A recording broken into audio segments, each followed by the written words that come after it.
Aşamadım şu hasretim dağ gibi, sarp kayalar geçit vermez canana.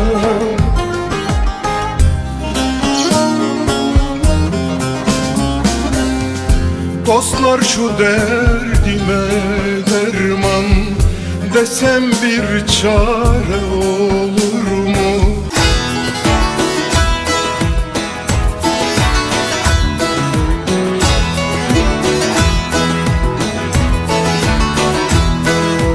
Geçti ömrün baharı yaza döndü.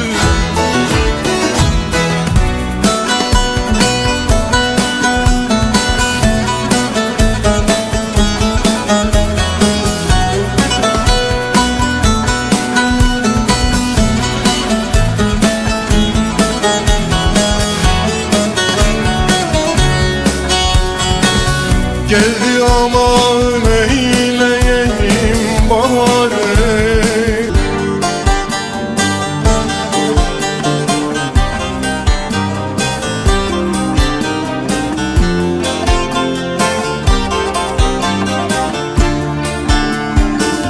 Sözlerin kurşun yar, gözlerin bıçak.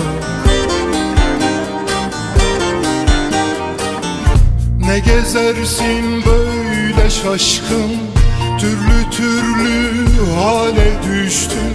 Sonu hüsrandır bu aşkın, gönül ağla yine ağla, canım ağla, yarim ağla, ağla.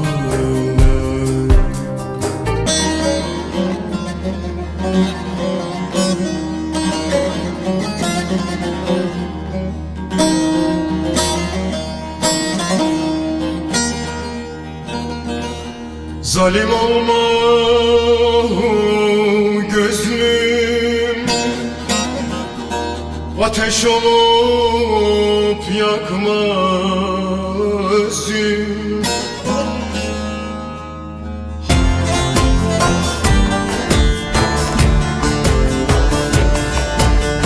Var olmaya tutundum, yaşamaya tutundum, çıplak günün alnında.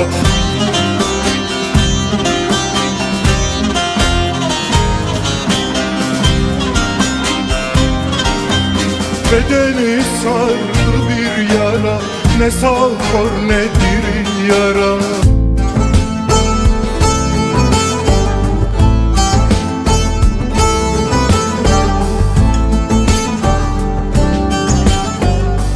Yıkık yıkık yar kaşların, yıkık yıkık yar kaşların. Kalayım mı, gideyim mi?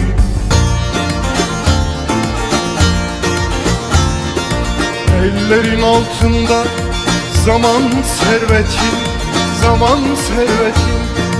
Rehberin sevdi, aşk olsun yolcu.